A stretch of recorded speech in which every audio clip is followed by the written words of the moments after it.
Hello, everybody, and welcome back to the knee-slapping K-pop podcast with a new microphone. And I am here. It is me, Maria, and I am here with Kayla. Hello. And Sammy. Hello. And finally, guys, we have made it to our final tier in the Iceberg tier list saga. And it is coming to an end, and I'm kind of sad, but, you know, it's been fun. 8 tiers, kind of. 8 whole tiers of 8 K-pop scandals. Tiers. Going through all these, I wouldn't say it's been entirely fun, because there are some terrible scandals, but it's been kind of, the idea of doing this with you two, at least, has been fun, so, for me, at least, but I don't know. It's been a time, some fun, some less fun. Yeah, some fun, some less fun. Yes. But yeah, we're gonna wrap up, and this is the bottom of the tier, which means this is the, usually, yeah. We have some here that are more well-known than others, but we have some that are like, no one has ever heard of. We have some on here that are more, like, forgotten, and then we have some on here that were like, oh, I don't know if people I remember this happened. Yeah. Yeah. That, or they may have been more bigger, say, in Korea than internationally at the time it happened. A couple of them involve groups that are not very popular, too, so it's a couple of them involve groups that are no longer exist. Mhm. True. As well. So I think that's the other thing. Yep. The organization of this iceberg, much like every single iceberg that's ever happened, is questionable. Mm-hmm. Am I saying we're perfect? No, we put this together in I didn't think this was going to be as big of a... This project ballooned, if you will. It really did. We thought we were going to do one iceberg, and then it was like, no, we got to do one episode per tier of the iceberg. Because we decided to cover some of the worst, like, actual scandals that actually are scandals instead of just quote-unquote scandals. And actually go in depth into a lot of them. Well, in depth. Yeah, kind of. But more than usual, I'd say. Yeah. Yeah. Yeah, here's here's a scandal I didn't know about that, until you brought up, Kayla. I don't think anyone except me has ever heard about this. Also, I just had not never heard followed about this group, this. really, except for, like, liking maybe 2 of their songs. Maybe. A lot of, unfortunately, not that many people followed this I group am, a like, lot. sure, like, 95% of people who listen to K-pop have no idea of this scandal. But it involves, Jisoo of Lovelyz, and sort of, like, what I call, I guess, pre-debut harassment charges involving her. I guess not really charges, but, like accusations.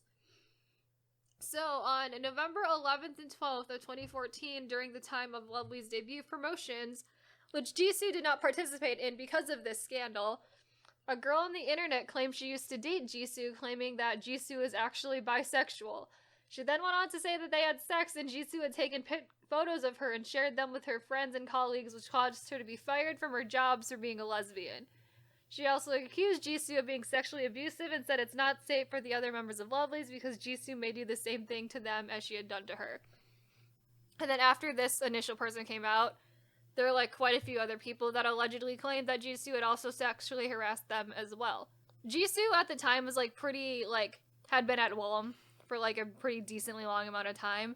And so when she tried to leave Woolham because of this scandals, the company had tried to convince her to come back, like, 3 separate times. And a lot of ex-trainees claimed that Jisoo was very emotionally unstable because she was so afraid the other trainees were gonna believe these rumors. There's a blogger that went by Jisoo Love, went to seek out the so-called victims, and had many conversations with them in which the victims would give out explicit details about Jisoo's so-called bad doings. They found out that a lot of people had made up fake messages of Jisoo herself, messaging the victims, threatening and harassing. Some even went to the extent of claiming to be Jisoo's ex-friends and said that the victims' accusations were true. In August of 2016, so this is like years after this happened, Woolham Entertainment found 3 individuals that had spread false rumors, but they were found not guilty, so Woolham protested and submitted an appeal. Jisoo had to be admitted to the hospital. I think this was more so around her debut time because of the mental shock of this entire scandal, and received medical treatment for it. And after a while, it turns out that the initial victim who started these rumors, claiming to be Jisoo's ex-girlfriend, was actually a middle-aged man who used fake text messages and Photoshop pictures from porn websites. So The lovely. level of fuck upness. It's just is like just so high. many levels of just like absolute nonsense. Because nothing was even true to begin with, but apparently once one person came out with like false accusations, a whole ton of other people Bunch of jumped people. onto the false accusation thing as well. So love that. It's crazy though, and I think about this for a lot of scandals that happen these days. How easy it is to lie about famous people on the internet, or just Right. really anyone. And the fact that it can just literally get out of hand like this until you find out, oh, the initial victim, some random ass, pathetic middle-aged man who did some fucked up Look shit. at all the bullying scandals from 2 years ago. Half of them didn't make any sense because half of those idols didn't go to school in Korea. Exactly. Yep. What's his name didn't go to school in Korea. And it's That like was my once you favorite. put out just an accusation against someone, there really isn't a lot of time for there to be like for it to be Nuance? fact checked and whether or not it's actually true or not. It's just like as soon as that happened, public perception tends to change around you as like a person, as an idol. So it's like, and it's like back in like 2014 when this is happening, there was like a lot less of that happening at the time. So that was like Willem didn't even really probably know what to do about it. It's good that they believed her and like kept her in the company because they were so sure that they were false accusations to begin with. But it's very different now how it's handled because it's a lot easier for people to go in and sort of like look for like actual like facts about stuff than it was, I think, back then.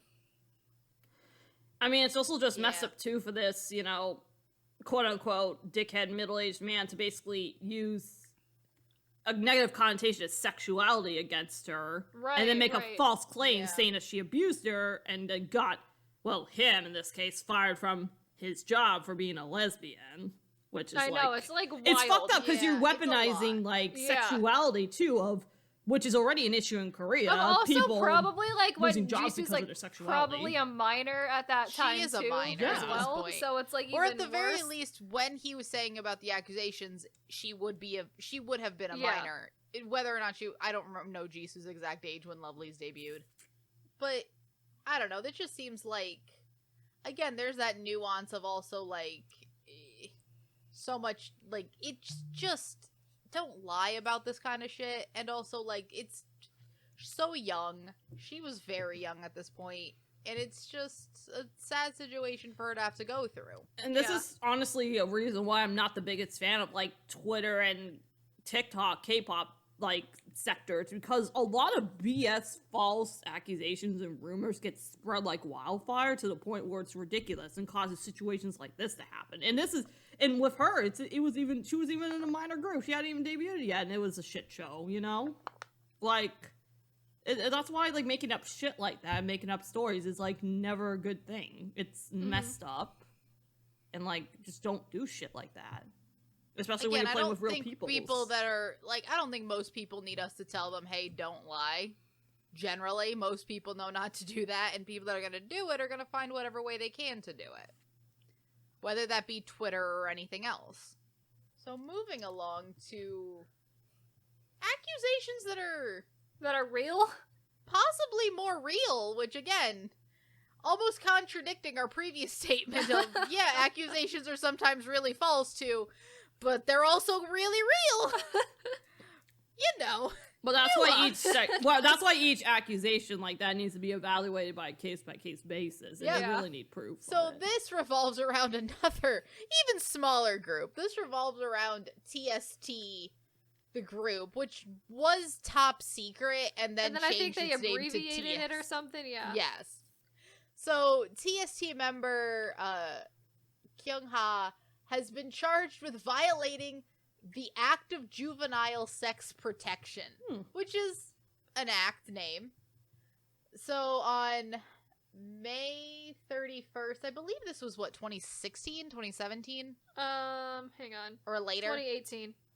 2018, it was reported that Lee Kyung-ha had received a prison sentence of 1 year and 6 months with a probation period of 3 months, as well as 40 hours of a treatment program for sex offenders. He was charged with committing indecent act of force or compulsion against one of his same-aged peers, A, in December of 2014. The sentence was handed down to the courts on May 24th. Further details of this case state that Lee had admitted to feeling sexual desire for A while walking along the street with her, and when A ran away, he followed her to the first floor of a building and sexually assaulted her. Afterwards, he reportedly admitted to the act and apologized, but changed his attitude after he debuted as an idol last year. A reported the story on Facebook last year, and when TST's agency denied the allegations, A filed a formal accusation against Lee in April 2017. Lee and his agency did not immediately obey the ruling handed down by the court last week and filed an appeal on May 19th. The source representing Lee stated, "We continue to deny the allegations and intend to continue promoting as usual, so this is why we lodged the appeal." I believe he did later leave the group. He definitely did leave the group. What a And I piece do think of he ended up human going to walking jail. trash. On June 11th, he officially leaves. went So to jail. not much long after. No, I think the appeal didn't go through. So, What a piece of trash. Oh yes. you know, It should be every obvious why accusation this is must go wrong. I mean, through. I don't think we need to Yeah. explain. It's one of the, I mean, this is not the first scandal of this kind we've covered in these 8 tiers. Yeah. We've had more of those than I would have liked, personally. I don't know, like in everything, K-pop idols are people. Sometimes you're gonna get good people, sometimes you get real shitty people. For me, this is something where I'm like, what compels someone to do this? And that I don't think I'm ever gonna understand fully. Yeah. How- Like, mentally. again- Why someone would think this is okay to do to someone else. And you it's know? like it's pretty like also like stalkerish behavior as It well, is. where he It like is. literally like chased her into a building. Chased her into a building. Yeah.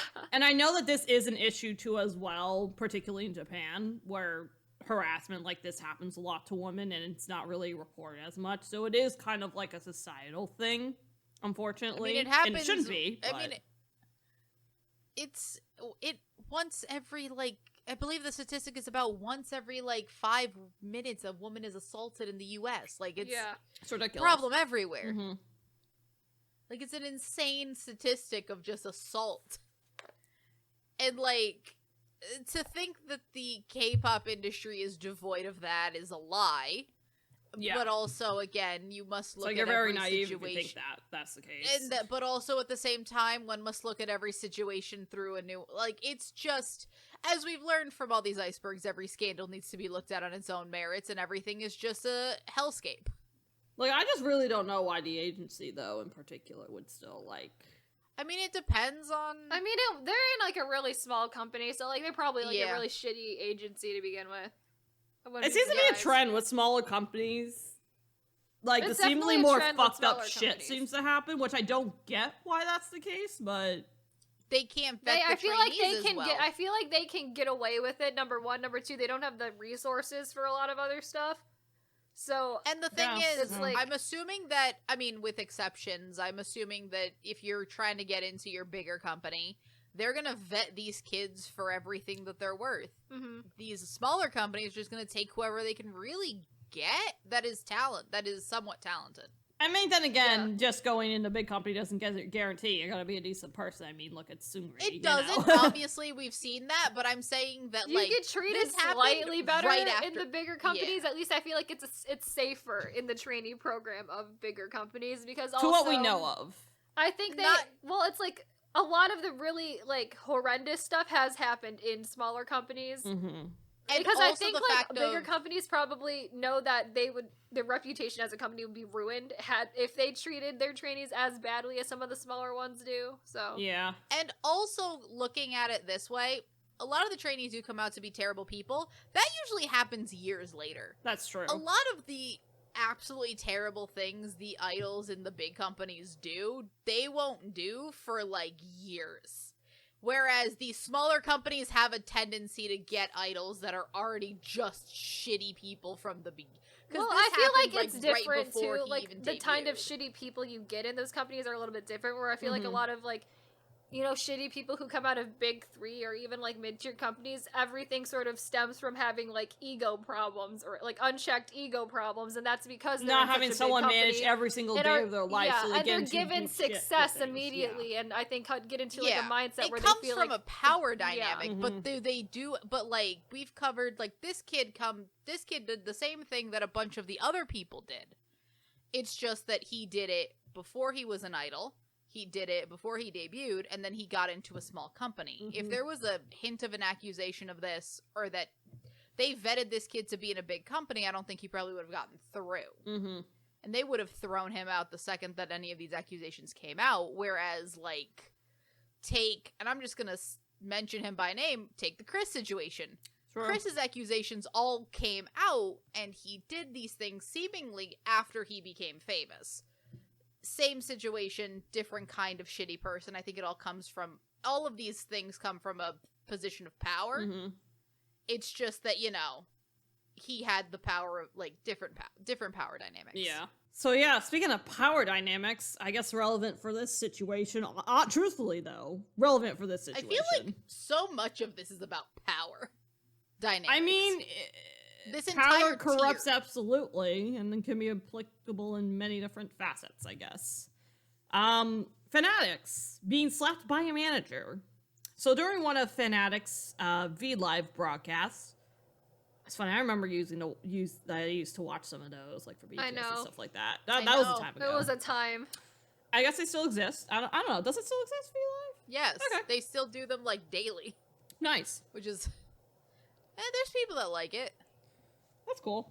I feel like it's less universally used now that there are other platforms that idols can do, and also some of them just do like Instagram lives and stuff now too. Fair. But it is still like and then you got Hybe with their own Weavers kind of and then weird like platform. Universe and stuff. Yeah, Yeah, there's like Universe there's just and different platforms for it who's now. even on Universe? Let's be A honest. lot of people. Weavers or a lot of people? random people. Universe. Which one's A Universe? lot of really random people Universe is the one that does that the releases like shitty music every video month. Oh, every month. They're not good. Yeah. okay, that's fun. But anyways, during one of Fanatics' live V-Live broadcasts, the members were seen wearing shorts or short skirts. Someone off camera handed them jackets and blankets to cover up their legs. But then a male Which staff is a very member, common thing for K-pop female idols to get. true, even in see it all the time. live action filmed, reality TV programs will oftentimes just like They'll give them shorts because the shorts ride up when you sit down, so they give them things like that's a known thing that just is expected. Which is nice of them to do that. Which but, is nice. Yes. But then it begs the question, why should you come in shorts anyway? I don't know. That's a whole other thing. But anyways, but when a male staff member was heard saying off camera, the point was to show their legs, so why did you cover it? That was followed by a sound like a slap. Fanatics members on screen eventually removed the jacket. The following is a statement released by FENT Entertainment. Hello, this is Fanatics agency FENT. As an agency, we recognize the seriousness of the incident in which a staff member made an inappropriate comment during Fanatics' V-Live broadcast on September 7th. First, we would like to apologize to the members and fans who were hurt by this. The agency acknowledges that the staff's member's inappropriate comment was wrong and without excuse, and the person responsible will take action against them accordingly. FENT will take more care in future so that this incident does not happen again. Once again, we apologize to the fans who love Fanatics, and we'll do our best to, protect the rights of the artists you love. Thank you. So I guess my question is, was this manager talking to a staff member or talking to a member? A member. It is supposedly fans assumed that it was, because not all of Fanatics were doing the V-Live. They were like, not all of them were on camera. Not all of them were there, but so people really think, and it's like, it is more likely that a manager would slap a member of the group rather than another colleague, because I think it is said that it is a member handing them blankets even though you don't see them. Okay. And then you hear people all that that's like some detective People- work and think that it was another member, who Member handed of the them group. the jackets. Which, to be honest with you, if it like with the slap, like That seems correct. it seems correct Yeah. that they would do that to a group member rather than just like a colleague, because that seems more just like workplace. That seems like you'd get the HR department involved. Yeah, Mhm. but If still you just kind of messed slapped up that a you're doing colleague. that too. It's messed member up of that an they idol group. slapped a member of the group, yes, but like in terms of the two things in a toxic workplace environment, I would more believe that they would slap a member of the group rather than just another staff Yeah, member. and I think I remember watching that video too, and just like they just looked so shook. The people on camera, they were just like, oh, "What the fuck?" Yeah. Like, and I don't blame them because I would too. I'd be like, "Are you I kidding feel me like right you just now?" watch someone get And also slapped. the And of course Yeah, they and can't. also the Of course fact that they're you not going to can't say say anything in the Right. moment when they're on camera. Because they're also like on camera, yeah. Mm-hmm. Yep. But that manager is a fucking idiot to do that with a camera running. First off, I mean, he shouldn't do it anyways. But I mean, the thing is, that's even more how- stupid. What I can imagine is that like camera probably thought that they were far enough away that it wouldn't get caught on the audio. That's the only thing I could think of that he's not a complete idiot. Right. I guess, but still, it's like they're still going to He's see not- that in the background. They're still. I Gonna feel probably like it have was just a man reaction. who like probably didn't care or like did No, not he even probably think about the didn't care, fact 'cause that all they were you do filming. is- I mean, I 'cause all hope they you can fired is the just guy hear because you the should not be audio. slapping. Pretty sure they people did. in Who knows? management. He probably did. I hope so. Yeah.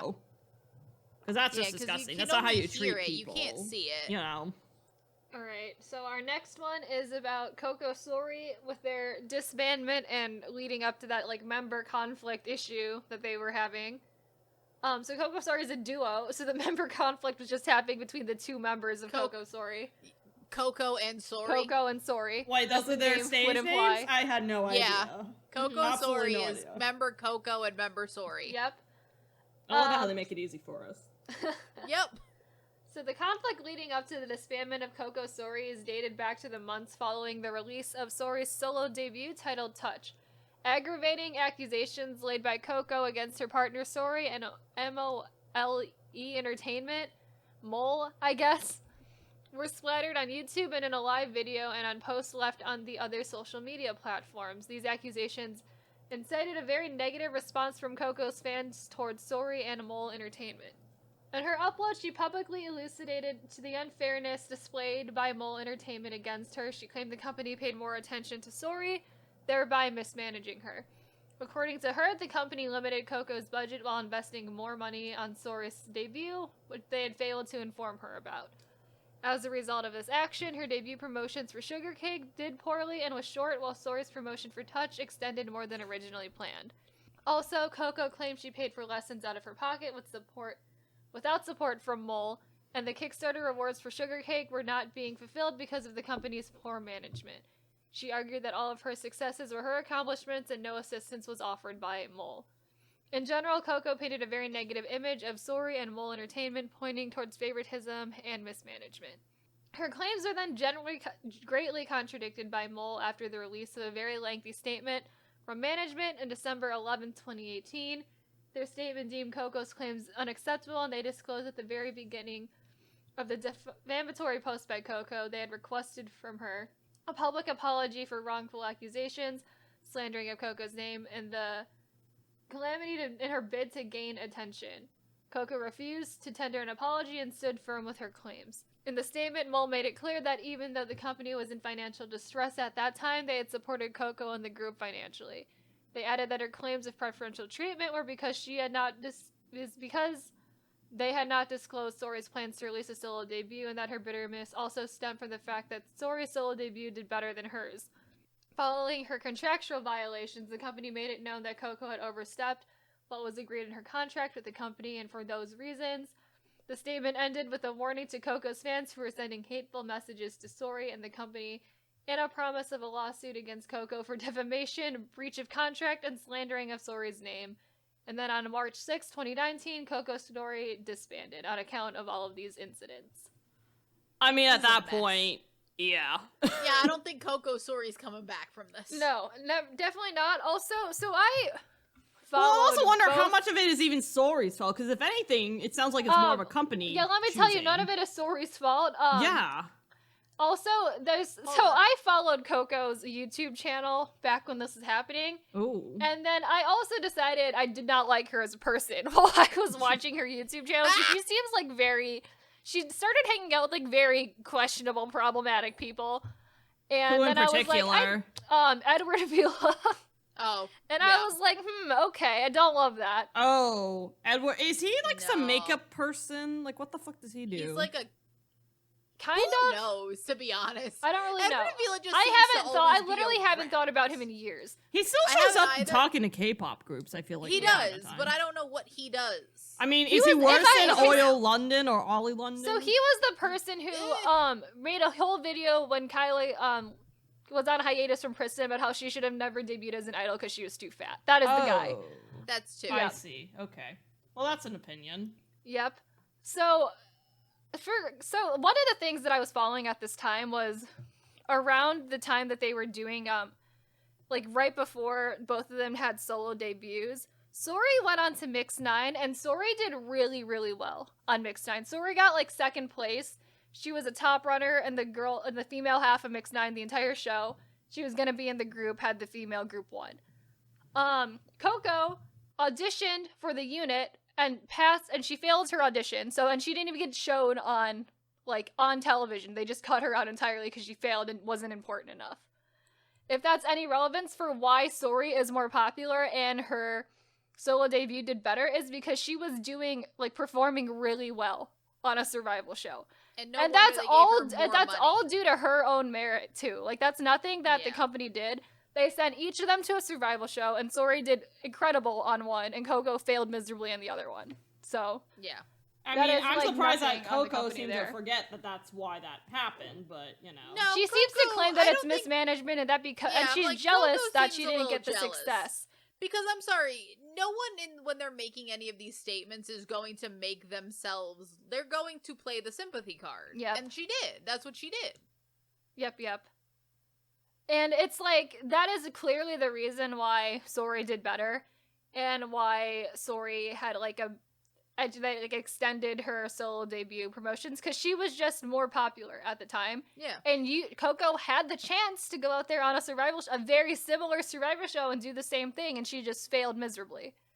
So that's really nothing on the management or on Sori at all. That's So all of Coco basically, just you being think jealous. that, I mean, I'm just asking, do you think it's, in a sense, fair then because of Coco's poor performance on reality shows? Do you think it's fair for a company as small that Mole was to Look, just if basically Mole not is- fund Coco's solo Look, debut? if Is Mole that- is already facing financial issues, they probably don't have the money to fund both. No, and So why are we funding- they even let her kickstart an album too. If Yeah. anything, they gave So her the compromise chance was they to let her feel- kickstart try. to do it. Yeah. Okay, so Yeah. they did They give her a gave chance. her They an don't ability to do probably it, and she have the- did, and she did solo debut, and she did Yeah, promote. she did debut. They did The not, thing they did is not that- just shove her aside and not give her a chance. They gave Yeah, her so they the did give her a chance, yeah. Yeah, obviously, Sori got more money into her solo debut, but that's also the fact that, looking at it, there is only one person that was going to possibly have, they needed the money. Yeah, I Whatever also think was gonna Sori happen, was probably need the getting money. CF deals or something, or other Yeah. sort of sources Yeah, of that will income do as well it. that would have helped fund it too. I mean, at that point, it's like Coco, you can't be upset.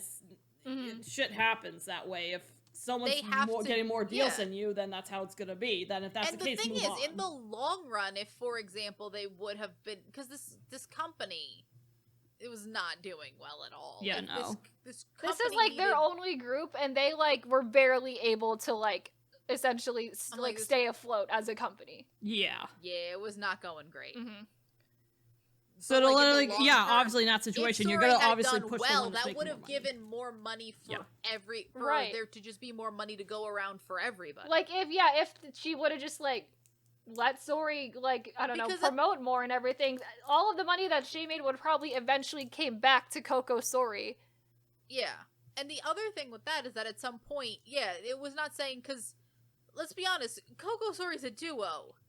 Yep. If there had been more money in there, it's not an out of the question thing for Sori to come back and promote as Cocosori Mm-hmm. together. Mm-hmm. It's not that she would have gone back to a 10-member girl group. There's 2 of you. Yeah. Yep. Only 2. Only 2. It's a duo. It's one of the few duos K-pop ever had Mm-hmm. that's not a subunit.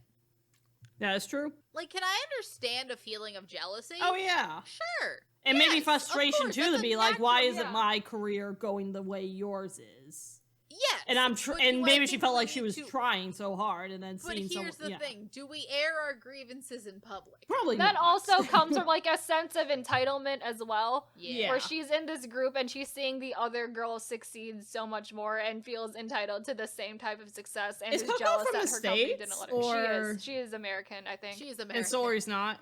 Sori is Korean, yeah. Sori's Okay. Korean.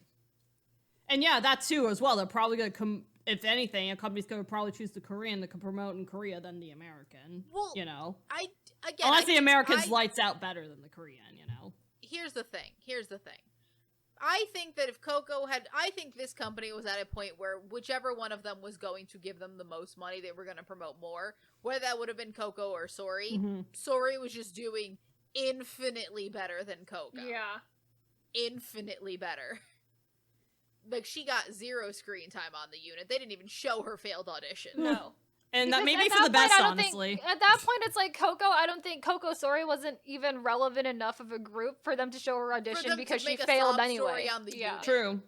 That's true. In terms of the failed groups on the unit, Cocosori was not the top of the list. No. They sidelined way bigger groups. And they showed a bunch of Sori on Mix 9 because immediately she was performing well on there. So Alright, so our next scandal is the grad school admissions scandal. So in 2018, it was alleged that Jung Young-hwa of CNBLUE received preferential admission to Konkhi University following allegations that Jo Kwon of 2AM had also received preferential treatment. The Ministry of Education started an investigation of the university. Young-hwa and Jo Kwon got swept up in allegations of preferential treatment in January 17th and February 6th, respectively. The allegations against Young-hwa regard the process of his interview and admission to Konkhi University's graduate school doctoral program in applied arts. FNC Entertainment explained that his admission process and denied that he had applied in order to delay his military enlistment. In response to these reports, FNC Entertainment released an official statement saying, Jung-hwa and a representative from our agency recently got investigated by police for his admission to the doctoral program of applied arts, focusing on the research and development of practical music production. The school suggested multiple times that Young-hwa should apply, so he applied during the additional recruitment period in January 2017 and got accepted. Because idols and other popular celebrities get busy with performances, the agency manages all their schedules and the celebrities just follow them. In Young-hwa's case, we had to take care of all the business and communication related to the preparation and submission of his graduate school application. Up until this became an issue, we thought he got into graduate school through a normal interview process, and Young-hwa thought the same way. He followed our schedule and attended the interview. To clarify, Jung Young-hwa applied to the Applied Arts Doctoral Program back in winter 2016, but failed due to an error in the application process. However, because the program was facing a lack of applicants, the school suggested he apply again during the additional recruitment period in January 2017. The professor in charge of the program also wanted more applicants. An additional recruitment period that took place in January 2017 wasn't competitive, and almost all applicants got accepted. It wasn't that Jung Young-hwa got into a difficult program through preferential treatment. We didn't have a reason for him to do that, especially since he's a popular celebrity whose career depends on public reputation. If we had known earlier that individual interviews were against school regulations and that interviews were required to be held at school, we would have adjusted Young-hwa's schedule accordingly to free up enough time for him to go. We never would have done anything to harm his reputation. The allegations against Jo Kwon regard the process at which he obtained his master's degree in performing arts from Konkhi University's Art Fusion Design Graduate School. According to reports from SBS News, an idol received his master's degree from the university after submitting a lackluster performance video in lieu of a thesis. Harsh criticism Damn. there. They specifically wanted to snub Roasted. him in there, too. Yeah. While reporting the news, SPF used a photo of Jo Kwon's album cover while blurring out his face, leading to speculation that the idol in question may be Jo Kwon. Again, why blur it at that point? At that point, what are you trying to prove? You know, like what's the... Jo Kwon's agency spoke out about the suspicions and said he was being falsely accused. Later, FNC announced that CNBLUE's Younghwa had been cleared of all charges, resulting in his admission to Kanghee's Universal Doctoral Program. The case was forwarded to a prosecutor's office in March. In October 8th, the Kanghee University professor was found guilty of obstruction of business, which I didn't know was a crime in Korea. I thought you could only do obstruction of justice. I didn't know you could also do obstruction of business. Well, so more lengthy statements. I think this is a school problem. That is definitely a school problem. The school was probably like, hey, let's get some idols in Let's here. get some famous people into our PhD to make us more legit. Yeah. Especially if this PhD program had a lack of applicants. Yeah. We gotta up the And essentially the fact that when he applied for this additional recruitment thing, almost every person who applied got accepted anyway. It's like, what, like, why even, like, make it a big deal at that point? Yeah, exactly. Yeah, I feel like it's mainly because will I say that this school probably made exceptions? Oh, yeah. Because I can see where people would be like, hey, this idol doesn't have to do all these other things that we as applicants are having to do, and he's just getting in. I feel like most people would sort of jump to, oh, the agency's getting him in, as opposed to, like, the university just, like, begging to get famous people. I mean, granted, there has been precedents that, like, agencies have interrupted with things, looking at you, Produce 101, and trying to, you know, bribe to get their way. So, like, it's kind of a believable thing, but sometimes you gotta look at the other organization, in this case, the university, and be like, hey, dude, what are you doing? You know? Exactly. I think I fully understand where people are coming from to make this accusation. But that's why when you make accusations, then you sort of allow an investigation, and turns out, like, this school was fucking up. Yep. It's the school's fault, not anybody else's. Yeah, because I feel like especially if FNC was involved in any sort of way, they would have blown that right out of the water and probably have already looked through that. Because then at that point, it's like, well, there's no other option as to why this is happening, like, unless it's the university doing it, you know? Yeah, and also, like, weirdly, I can see a company just being like, I mean, I guess this is how it works. None of us are particular. Like, no one works. It's like, sure, whatever works best with his schedule, I guess, you know? Yeah, I mean, they're letting, like, we're, like, presenting this, and this university saying, okay, I feel like if something was wrong, they would tell us no. Yeah. But also, it seems like it wasn't even the university that was at fault. It was specifically the one professor in charge of that program. Professor in charge of it. So, like, this seems like it was one guy who took it into his own hands. Because possibly, if you ask the university, they're like, no, these are our rules. We stick by our rules. And then it just adds more confusion when in reality it's like one guy going rogue. And being like, nah, I'm gonna do it my way. One guy going rogue to, like, advance probably his own career. Yeah, because, again, I think if he doesn't have applicants, who knows if his program is going to be allowed to keep going. That's true. That is very true. And yet that was it worth it, Professor? Was it worth it? Apparently not. He got charged for obstruction of business. Yeah, he got found guilty for obstruction. Clearly not. He got in legal trouble for it. So I think that I'm pretty sure he's probably not teaching there anymore. He probably won't. Who knows if he's even allowed to teach at all in Korea in general now because of that. All right. On to the big kahuna of a scandal in terms of word content. Yeah, in terms of word count. I want to say a thing before you go on the whole thing, because so normally when I write these scripts, I am just copy pasting stuff from like Soompi articles if there's Soompi ones, or like all K-pop if I need to, and like Wikipedia pages. But this one, so this is the Epic High Tablo Stanford scandal, and there is a really, really, really good article about it on Stanford Mag.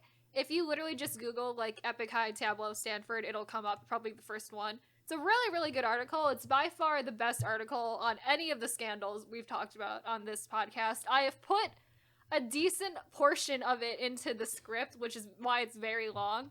but it's also a lot longer than this. So if you want to read more about it, I genuinely recommend go checking out that article. It's very good, very well written. Tablo also, I have not listened to this, shame on me, but Tablo also did a 6-part iHeartRadio podcast series called Authentic, the Story of Tablo, done by Vice. It basically details the whole entirety of this scandal too as well. And I've heard from people who have listened to it, that's a pretty good podcast, so shame on me for not listening to it, but I've heard that's a good one to recommend as well, so I will recommend that one as well to check out as well. All right, now on to this whole scandal that frankly shouldn't have happened, but we'll get into it.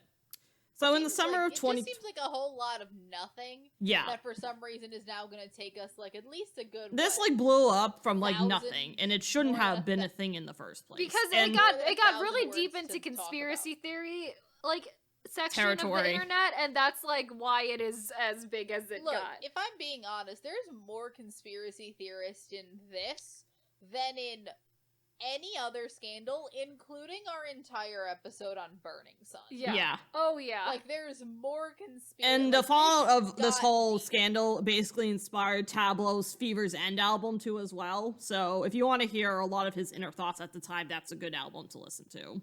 And so this tragic, fucked up story begins in the summer of 2020, where Korea was, at the time, was reeling from a streak of fake diploma scandals. And it began 3 years prior, in 2007, when the chief curator of a modern art museum in Seoul was found to have fabricated her Yale PhD. And it didn't help that Yale also initially confirmed the degree as well. Because of that, she was jailed for 18 months on forgery charges, and a nationwide hunt for other offenders ensued. Prosecutors investigated at least 120 cases of diploma fraud and snaring celebrities, politicians, and I guess even a monk. So, look at that. While this was happening, Tablo regularly appeared on Korean television shows and was asked about his credentials. And he said he had not only graduated from Stanford in 3.5 years, but that he also received a master's degree in that time. He said he had written his book, Pieces of You, while he was an undergrad, and that he had received a creative writing award for one of the stories from author and Stanford professor Tobias Wolff. Was it Master's 78? MA? Yeah. Master of Arts? Yeah. I think, yeah. In May 2020, a group of internet users created an online forum titled We Request the Truth from Tablo, better known by its Korean acronym Tajinyo. This group didn't buy Tablo's story. To many in Korea, Tanjin-yo's questions were legitimate. For instance, it usually takes 4 years to complete a bachelor's degree. True for most people. A master's normally takes another 2 years. True for most people. Students typically also write a thesis to attain a master's, and yet Tablo said he never wrote one. Oh, by the way, Tablo's real name is like Daniel Lee, in case you're wondering why they keep saying Lee. Going by, I'm assuming he wasn't going by Tablo. No, he was not. But for those who are confused, because I don't think Tablo's, I don't think a lot of people know what his actual name is. Yeah. But anyways, so entertainment gossip sites reported the existence of the anti-Tablo site, and membership swelled to nearly 200,000, many of whom launched their own investigations into Tablo's past. Tobias Wolff and Stanford registrar Thomas Black were barraged by emails from Koreans who questioned Tablo's educational background. Black alone received 133 emails on the subject, and when online hecklers started to criticize his wife for marrying him, Tablo realized something had to be done to protect his family's reputation. So from June 11th, he released a transcript to the June-on Daily, a newspaper in Seoul. That same week, Black issued an official letter. He said, Daniel Son-un-lee entered Stanford University in the autumn quarter of 1998 to 1999 and graduated with a BA in English and an MA in English in 2002. Any suggestions, speculations, or innuendos to the contrary are patently false. Daniel Son-un-lee is an alumnus in good standing of Stanford University. As the members of Tanjin-yo began to dissect Lee's public statements and further dig into his past, an elaborate conspiracy theory took hold. foreign members were willing to accept that a man named Dan E graduated from Stanford, but they weren't willing to accept that the rapper they knew as Tablo was the same person. They argued that Tablo had taken over Dan E's identity in order to parlay a Stanford credential into fame and fortune. Conspiracy theorists did not just accuse E, they implicated his entire family. An anonymous researcher uncovered a newspaper clipping from 1995 that stated that E's mother had won a gold medal at an international hairstyling competition in 1968. The researcher posted it online and pointed out that E's mother did not actually win the medal, implying that E's family had been lying about their achievements for decades. The attack spread, and posts appeared that questioned E's brother David, who had begun a master's at Columbia but never finished. A researcher found a webpage that indicated that David had completed the master's, and calls flooded to the public broadcasting channel in Seoul where he worked, and he was fired.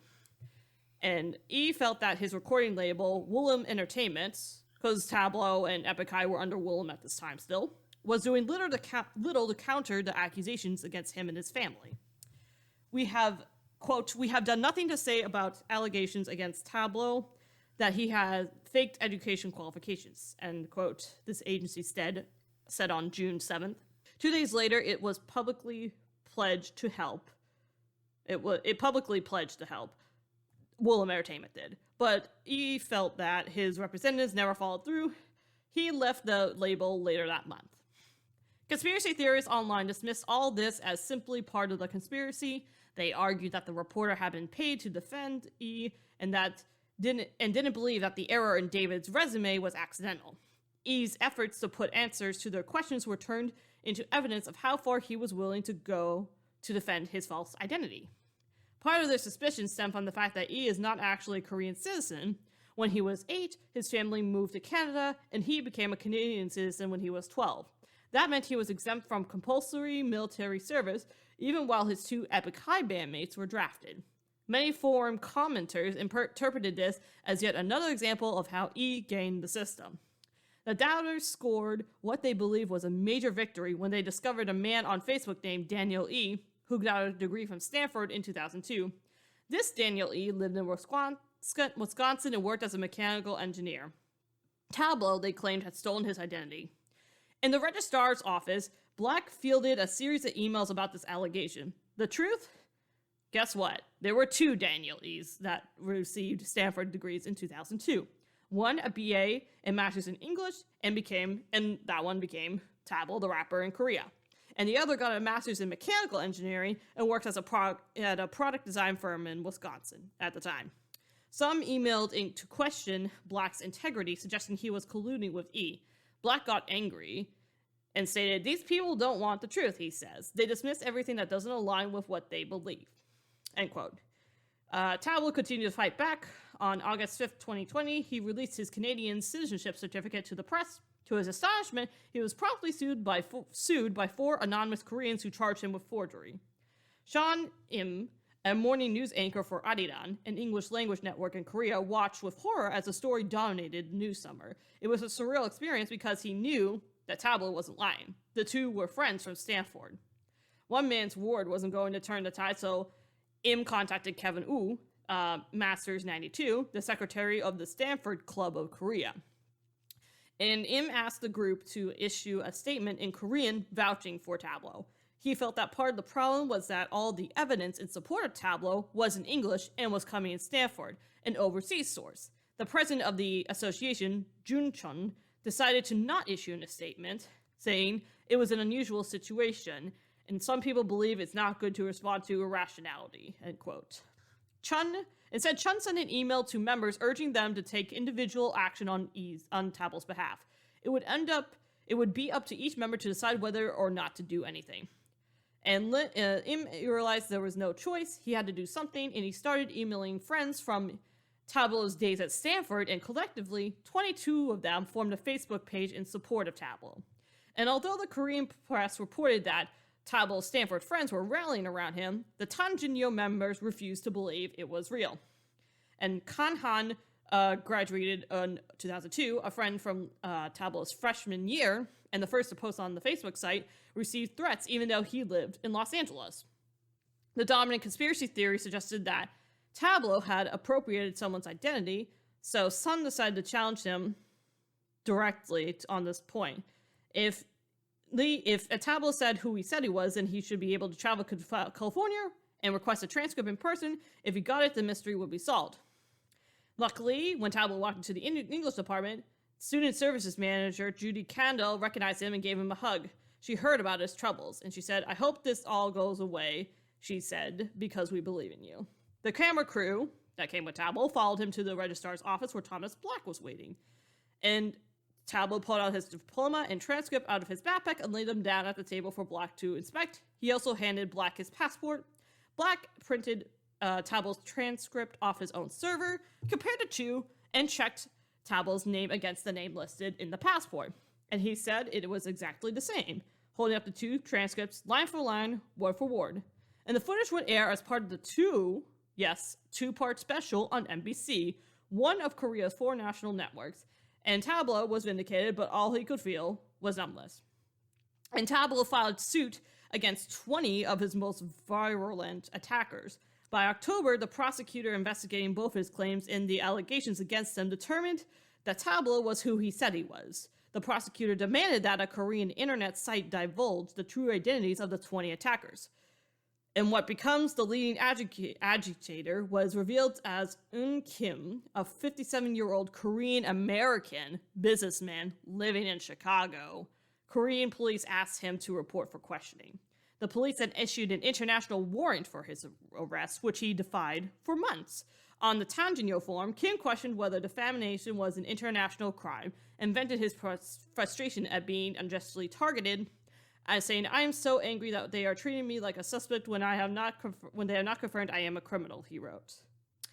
And yeah, that's it. And that's pretty rich for Eun Kim to say at the end there. An entire That's man's pretty career fucking based rich, off of lies considering. alone. Lie. Yeah, so that's Based the off whole. of like absolutely nothing, just ruining an entire Over, man's like, career. absolutely nothing. And But over, it's also like I think the story is a good example of how literally conspiracy theories kind of take shape and can change a whole story. Because it's absolutely wild how much that group had an effect on the media and the public. Yes. Okay, a bunch of people are like, you know, you can almost begin to see like the beginning of like, hey, this is kind of a wild story. This is there's been fraud cases before. Is this fraud? The answer being come out of like, no, it's not. He got a Stanford degree. Put that to bed. We don't talk about this right now. We haven't spent the last like 5 minutes reading the saga of Tablo. I mean, it got to the point that he literally had to go straight to Stanford to prove He it. literally had to take a film crew with him to Stanford. To show that he wasn't faking to it. believe that like that's not a fake. And the poor Stanford staff who are like, literally, I don't know what else to tell you. He got this degree. Like the upper management of like Stanford, like, and they're just like releasing all these statements, and they're like, I don't know what else you people want.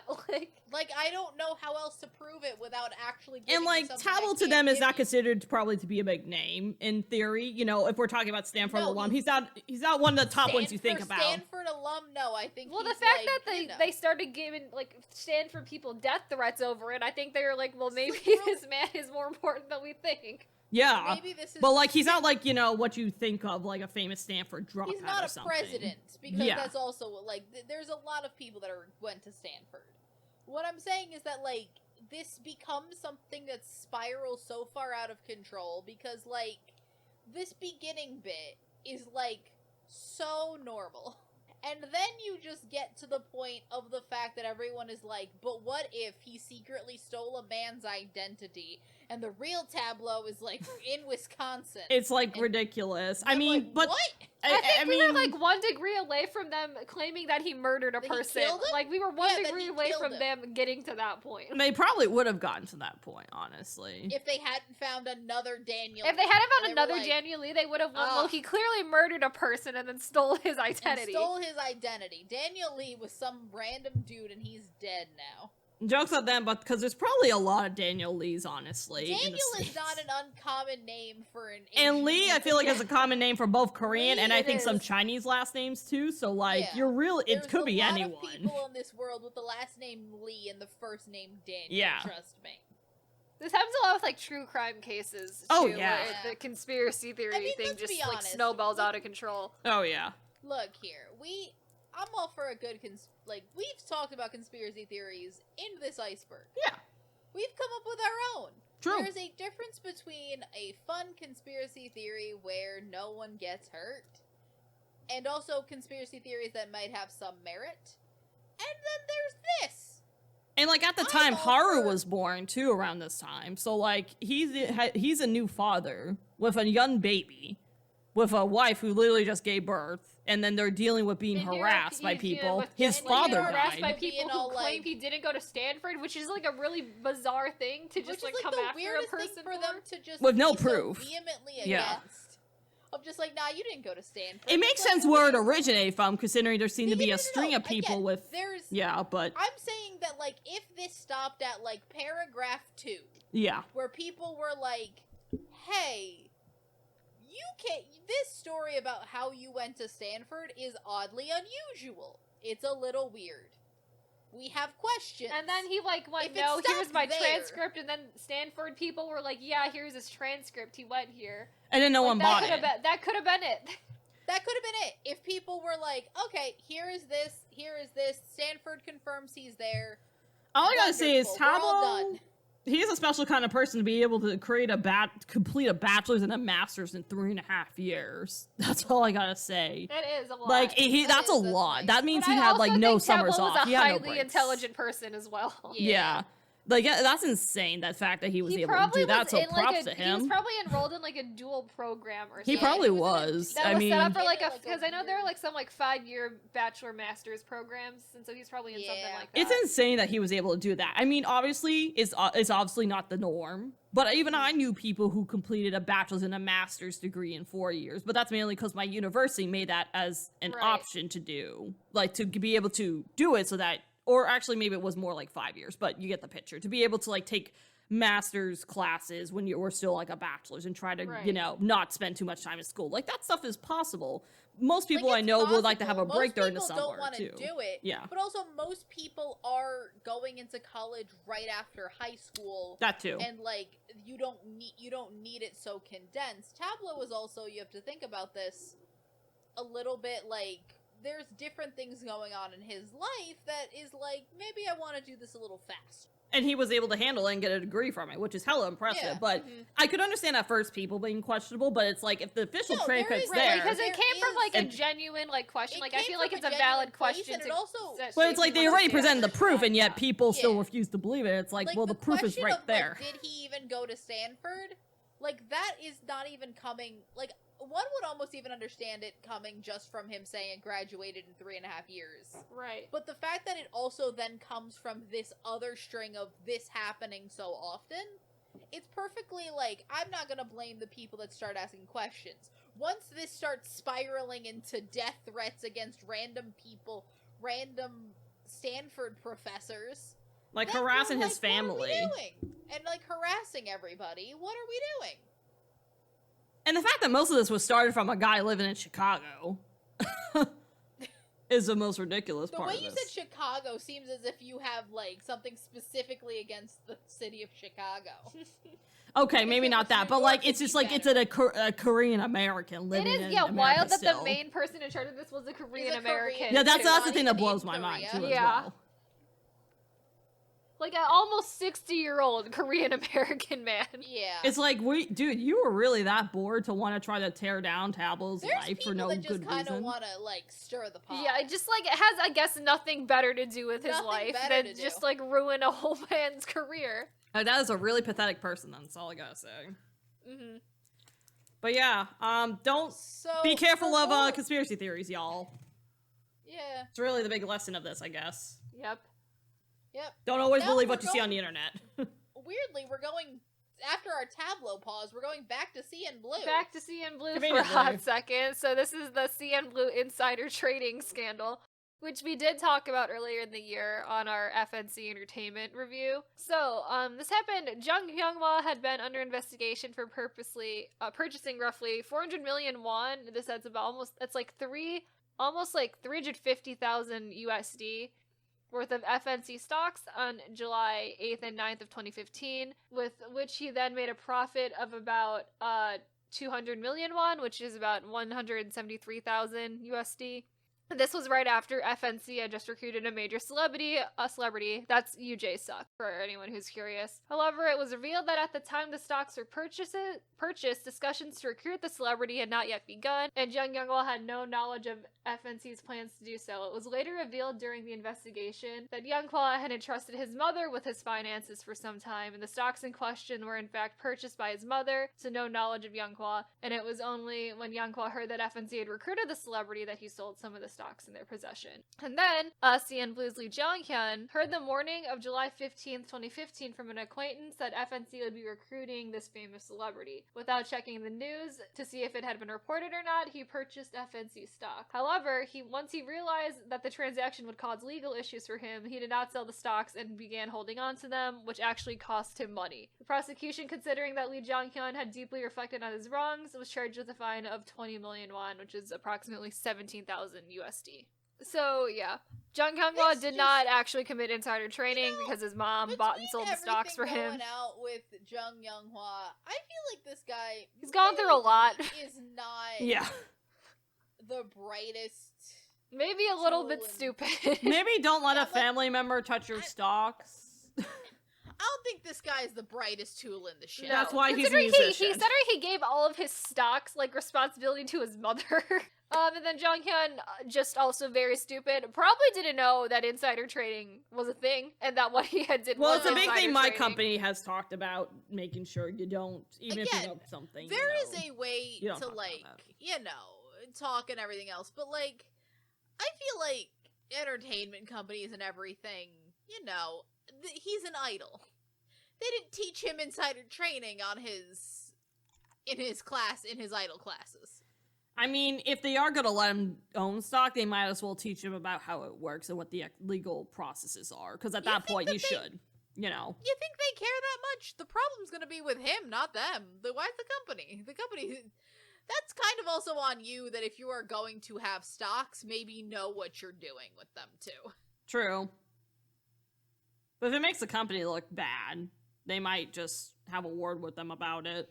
Well, that guy's no longer in CNBLUE because he was in the Burning Sun scandal. True, so he's gone, so we don't care about him. This guy has done a lot of bad things. He's done worse things than this is like probably the minor end of that. Yeah, this is probably like the minor end for Lee Jong-hyun in terms of bad things he's done.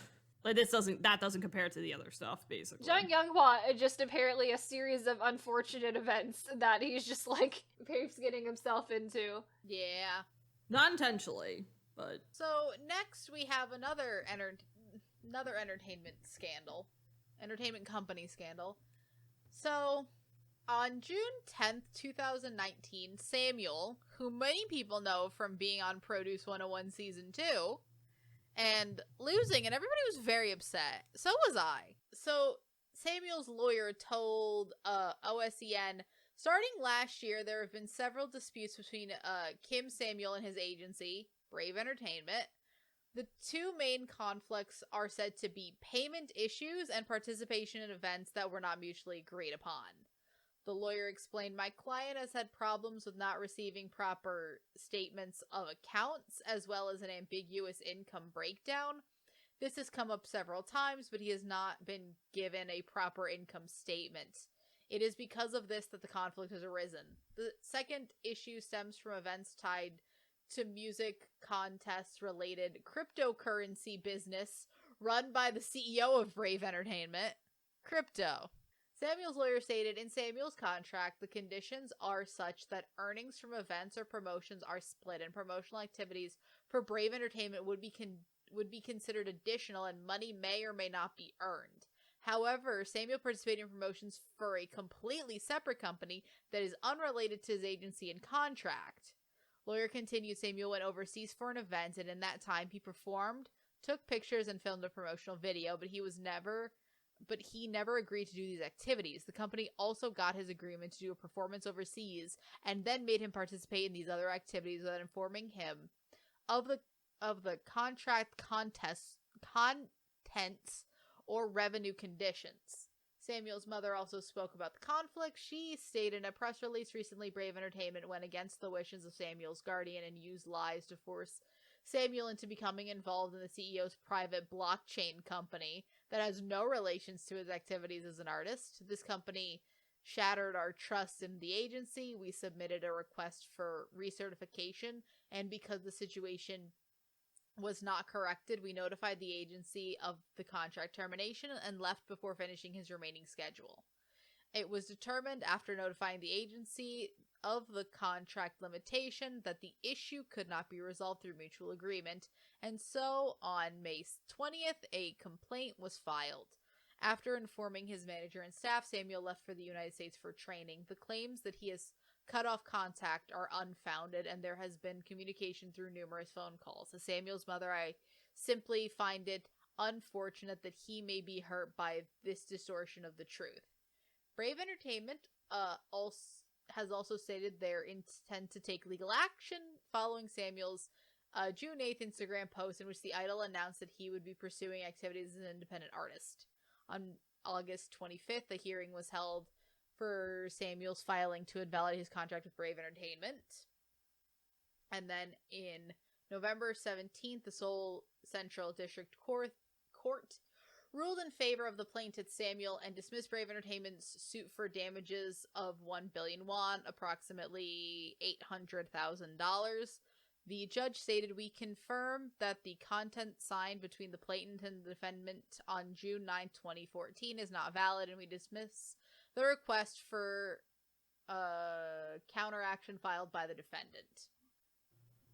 This kid was so young. Yeah. Too young. He was He's very young. so young. He was part of that group too with One One right? Punch, What was yeah, it? that we One don't Punch. like. I don't He was like. also I don't going to like be in talking about 17. that. That's Yeah. always We don't the like time. talking about that. This boy, we've seen this boy grow up from the point he was 12 when he was going to debut in 17. Yeah.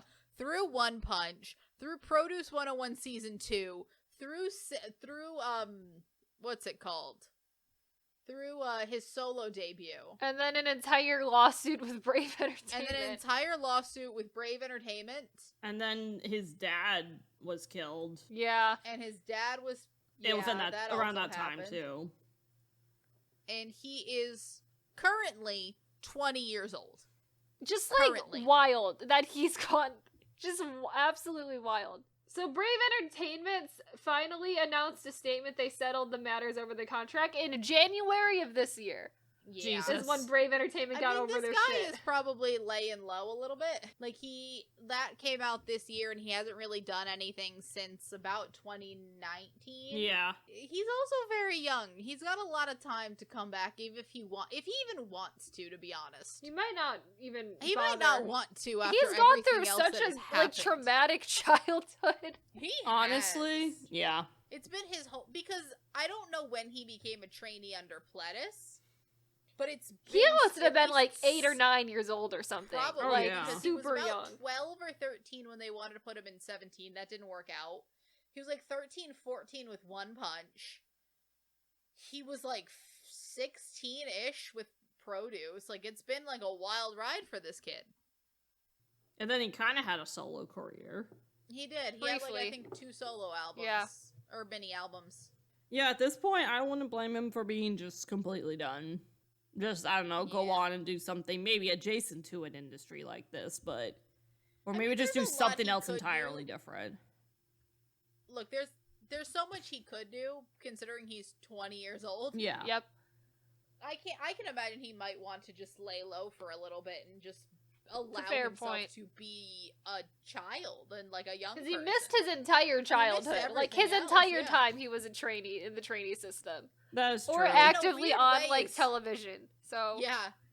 And like, to be honest with you, he spent most of that time trying to debut. yeah. Pretty much. I mean, yeah, even going on Produce was him trying to debut and then he Trying to didn't debut. win. He like One Punch was, we don't talk about One that, Punch was a but- weird time. Oh my god. That was a thing. That And then was one a bad. That was a really. And then bad one decision. eventually got into YG, and then he left YG, and I don't know what's happened to him since.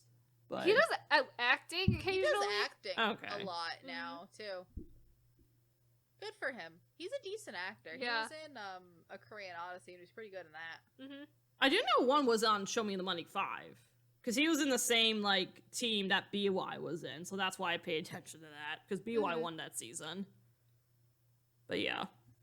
He was on, what was it, Who You? That was the song that was popular that year. Yeah. But, anyways, well, whatever Samuel is doing, you know, he's only 20. Hope he's happy. Hope he's living out the life he wants to live out. Whatever that may be, you know, at this point. Yeah. And, moving on, I guess the last entry I will start in this whole series, about Baek Ji-young, who, this is the blackmail with a sex tape scandal. And this is probably, I would say, the first of its kind that I am aware of that happened in Korea. So this was definitely a huge, huge deal at the time. So in 2000, the year 2000, singer Baek Ji-young was reportedly blackmailed by her ex-manager Kim Ji-won after she voiced her desire to find a new manager. And Kim Ji-won blackmailed Baek Ji-young with a sex tape that the two of them had made, and then he secretly released the tape on November 19th, 2000. And my understanding was that he basically put a tape in there and filmed it without her knowing and basically blackmailed her. That's already a big problem. That's already a South big fucking Korea, problem. Yeah. Which is an issue of itself, and then coercing someone you're managing into sex for whatever reason is fucked up also too. a minor as well. Who was a minor at the time, yeah. And after it became known that Kim Ji-won filmed the tape without Baek Ji-young's knowledge, in 1988, he fled the country and was then later arrested in the U.S. in 2008 for having sex with a minor. So they caught the bastard, which is good, I guess. Eventually, even though it took a while, but... And although Baek Ji-young publicly apologized for the scandal, she was met with such a backlash. It was terrible by the public that she was forced to leave the country, and a lot of this was due to kind of the concept of song she had at the time. She was doing a very much like a Latin-esque dancey kind of vibe, which was considered, I guess, to people in Korea to be somewhat borderline promiscuous. So that kind of concept for her music, and then adding this whole sex tape scandal did not help her image at all. And because of that, all of her songs were taken off the air and her advertising contracts were canceled. And after her fall from grace, Baek Ji-young came back together, stronger than ever. She sued her former manager and refused to stop singing despite public sentiment. And now she's had a lot more success recently as like a ballad singer, and she does OSTs. She's doing great. And she had talk about previously too, I will say, this isn't mentioned here, but she did talk about, I saw an interview with her, I think it was several years ago, where she talked about wanting to go back and do the Latin concept, but her husband at the time was kind of dissuading her from doing that, probably because due to the scandal from prior and how people would view that because how much that affected her. So we want to know if she's still sticking with doing ballads. She's still having good success with that. So she's made a great comeback, but this was really a big thing at the time. It was the start of, like, at least in Korea, a celebrity getting blackmailed and exposed like that in a vulnerable position. The whole situation's messed up, and she shouldn't have been blackmailed. The whole thing is just awful. Alright, so our next scandal on the iceberg is Yoo Seung-jun's enlistment avoidance. I think this might be the last thing we ever put on the iceberg, because we figured it out. Yeah. Like, we added this... Well, we still have one more topic we got. The last two are definitely the last additions to the iceberg. I don't remember which one we... This one I was pushing for to do, because I think at the time when it happened, it was a huge fucking deal in Korea. Yeah, it was, and we were just like... Yeah, we just forgot about it entirely when we wrote the iceberg, because, like, we... Obviously, there's a lot of gaps in all of these... Like, there's a lot of scandals we just didn't put in here. Mm-hmm. Yeah.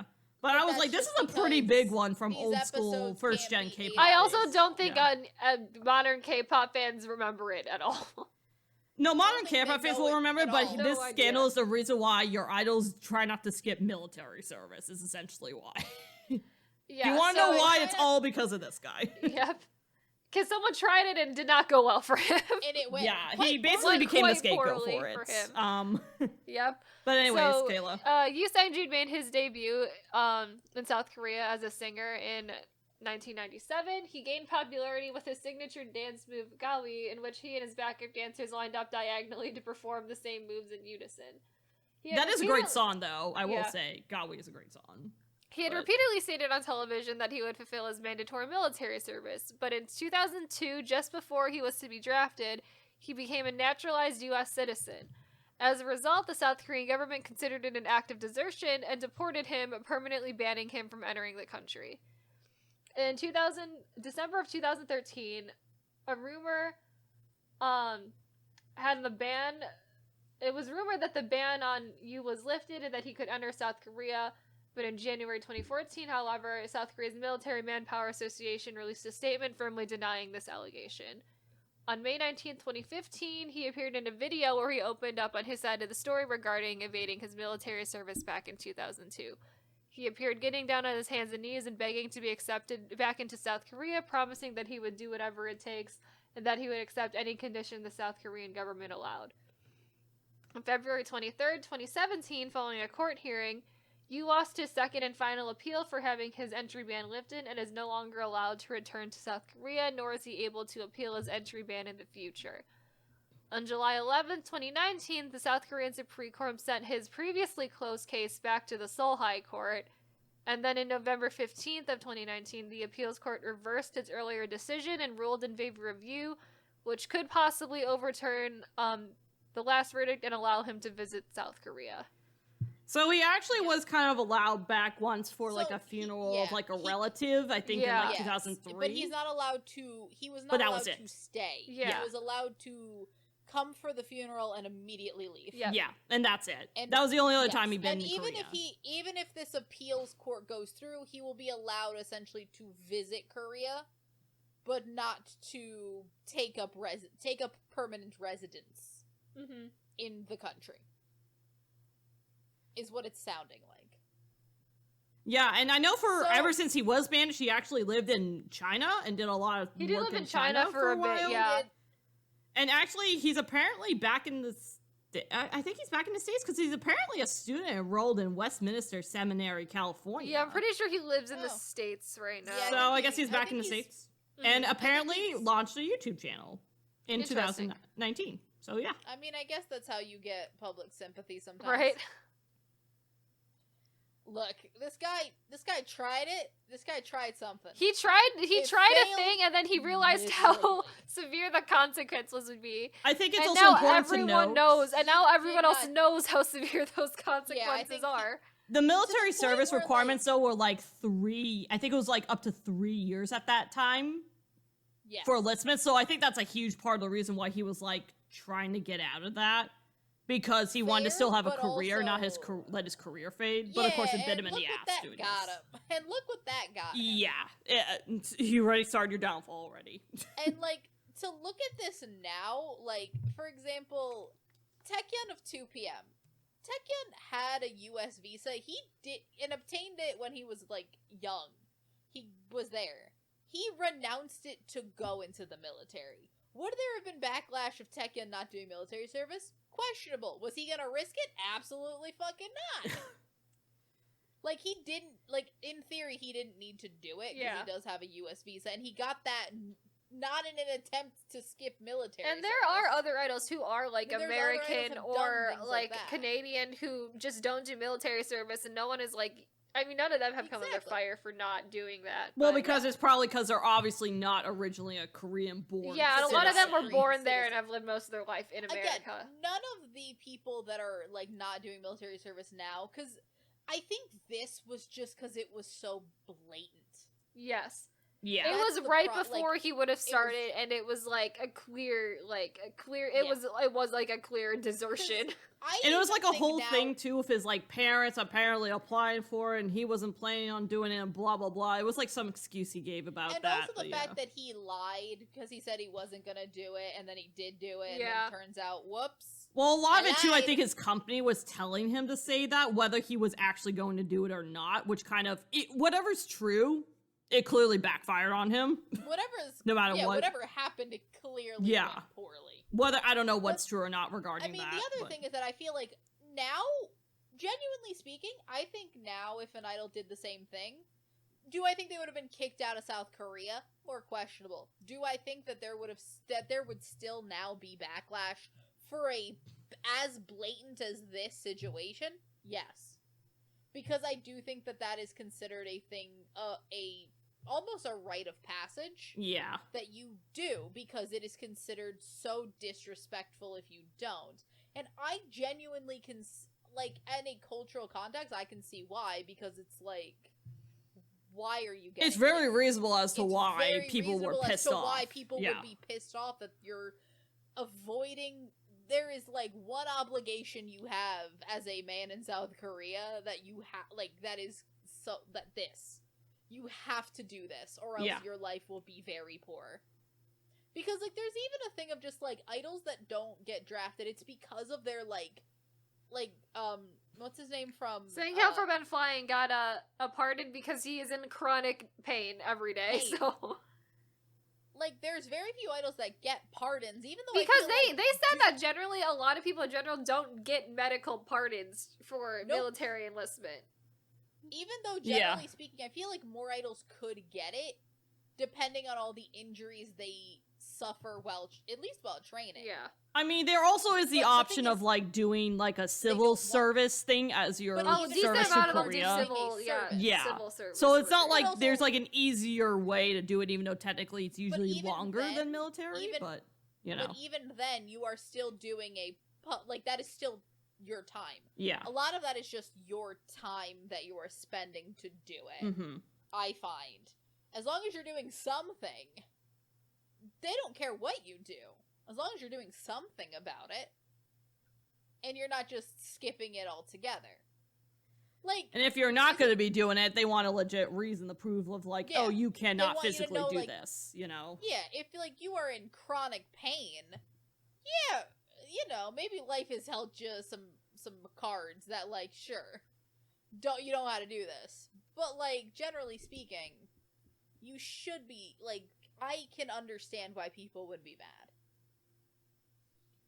Yeah, especially, and I also thinking in terms of the Korean government's opinion, they don't want it to seem like idols can just go away willy-nilly, try to get out of their service, because then that might be That's turned another into, thing. oh, everyone else is going to try to get out of it. Yeah.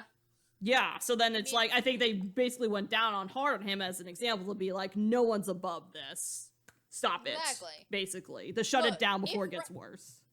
Exactly. I think that there is a system in place, and I think this guy just, you know, there's He one thought guy he that's was gonna be try smart something, and he not face thought he any was smart. consequences about it. And this is what you get when you think you're smart.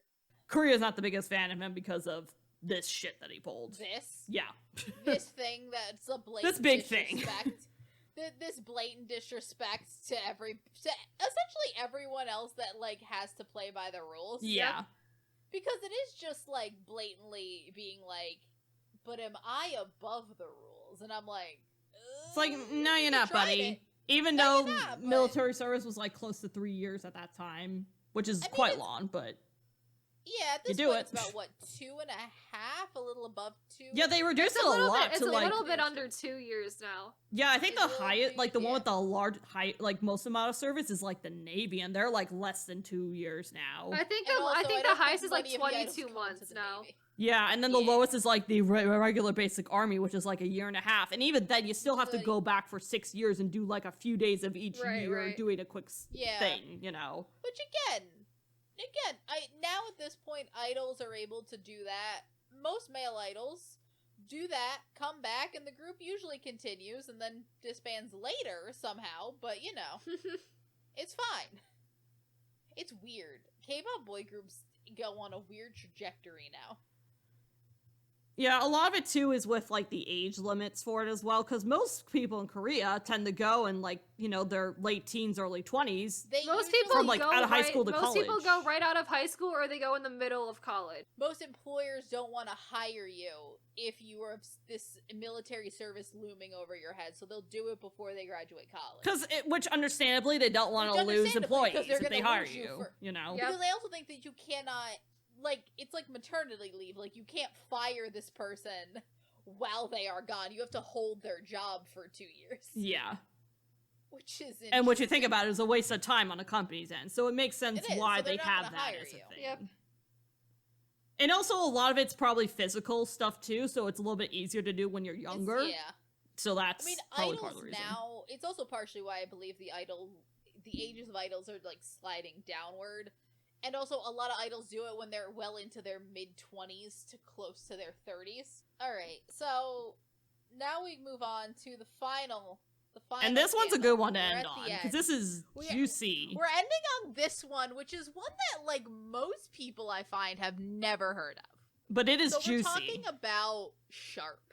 Now, Sharp was a co-ed group consisting of 5 members. They debuted in 1998 with their album The Sharp. And for people that are only watching and haven't seen the iceberg, Sharp is spelled S #ARP. Sharp. Because of course it is.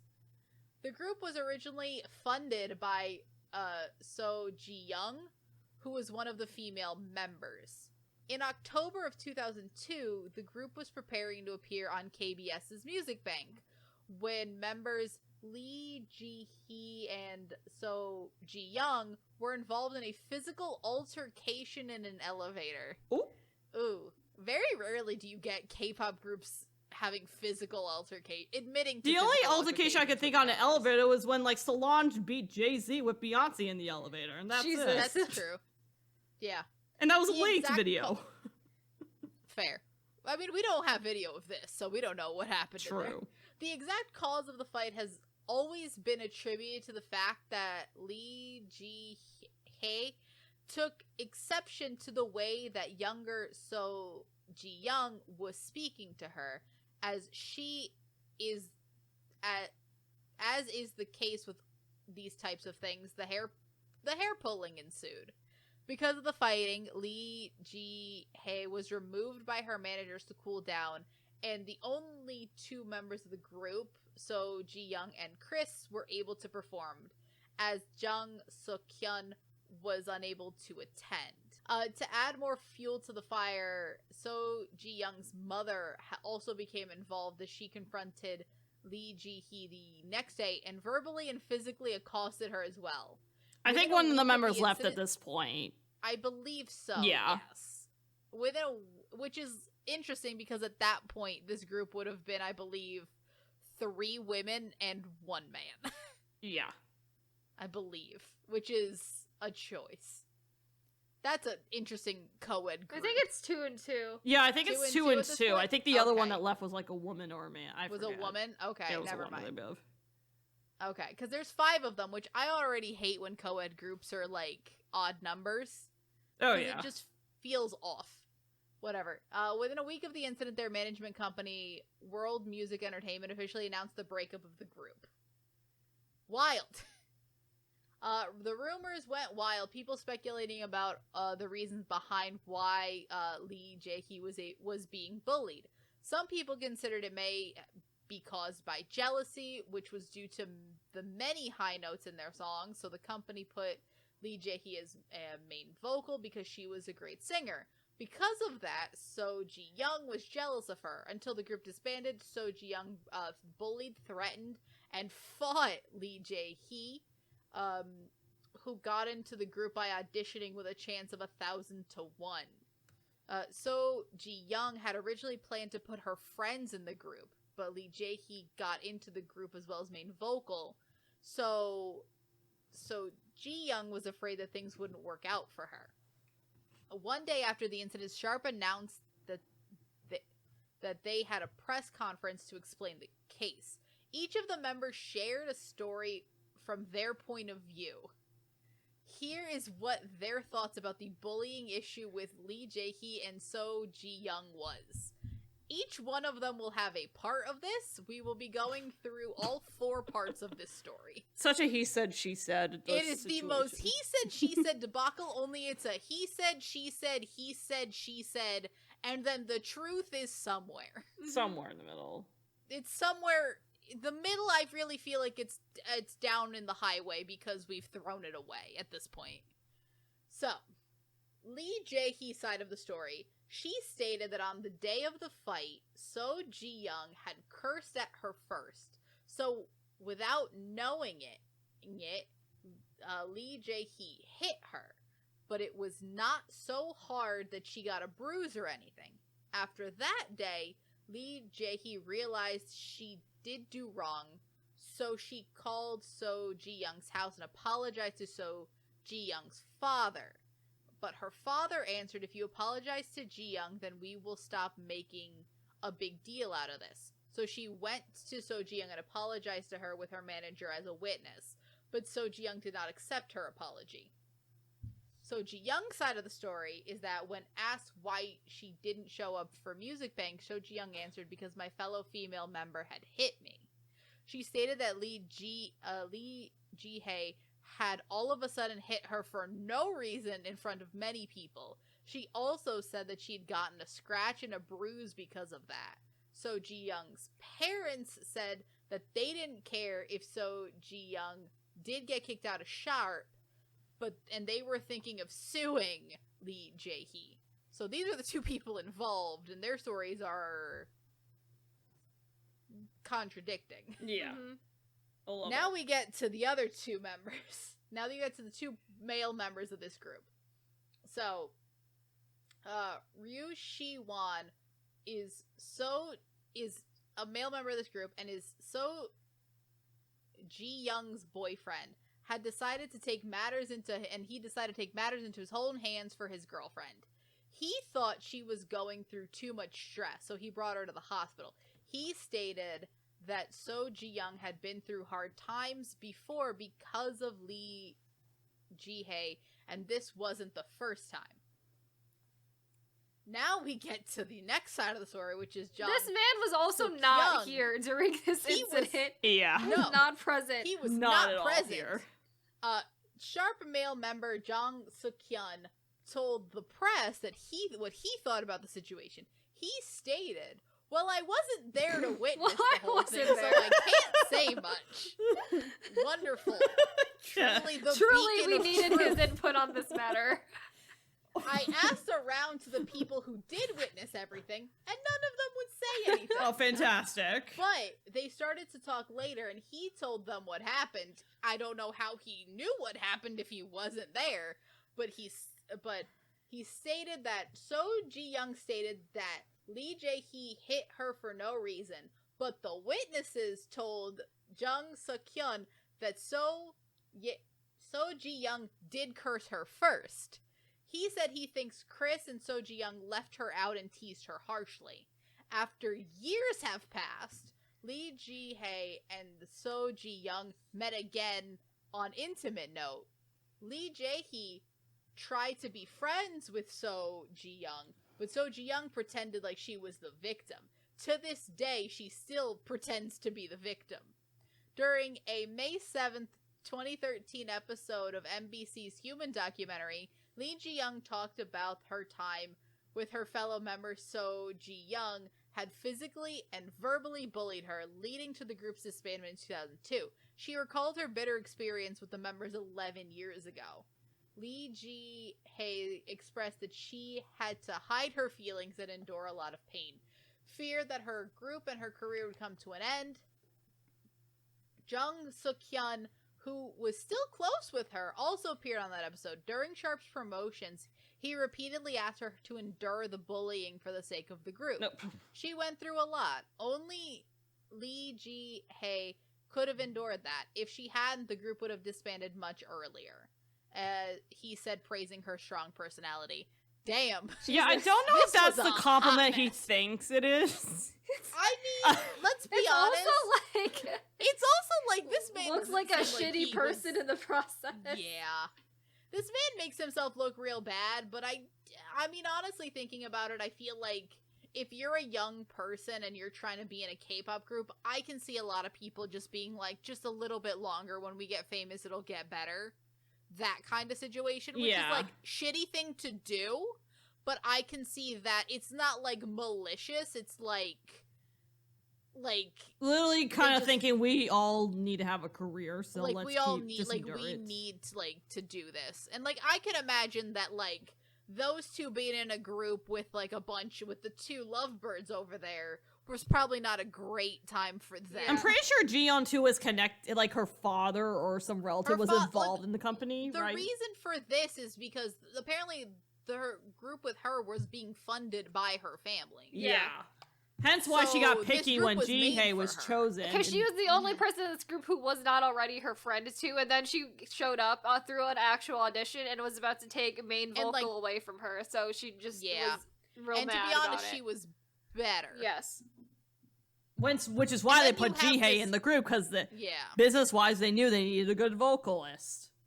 And the other thing is that, like, this other third female member had left earlier Yeah. and is not really a part of this, but it also had, like, I can imagine this girl kind of wanted to be the main girl in this group. Mm-hmm. Well, because she's thinking, So, well, like, that- family and daddy are funding my group, this group for That's me. what I'm I saying. want Is to like, I can imagine that third even as her friend, that other female member was probably not treated great either. I can And she imagine. probably noped out when she was just like, She probably F it. noped out because she knew that they weren't even going to give her the high notes because she was the better singer, because that was yeah. Jihei, and then she didn't have daddy's money, like, And then I don't know. Ji-young. Correct me if I'm And wrong, now but there we're was here. also a conference with like two of the members, like Ji-sun, one of the guys, and then the manager was there, who basically like the two of them were telling lies, and then the manager was all like, "Well, actually, that's this where is we what get, happened." Like, that's where we get a bunch of these sides of the story. Yeah. And it's just wild that, like, And then that was this is filmed live, and even she walked happening. out after being exposed. On the contrary, Yeah, like, this whole... The fact that she still claims to be a victim truly is also showing that, you know, with age, nothing changes. you're still just as delusional, I guess, and just as I don't Again, know. It's things like this that make people think that, like, co-ed groups weren't gonna work.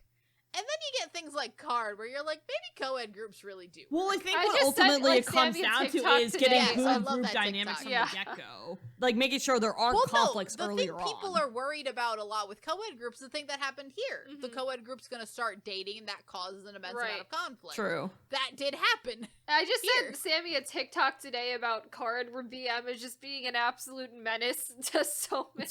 But, like, in the way that your brother is an absolute menace. Yeah, and it was like it's companies hilarious. like, oh, we can't have K-pop groups because they're gonna date, and then BM's over here like elbowing Stoneman in the neck for no reason.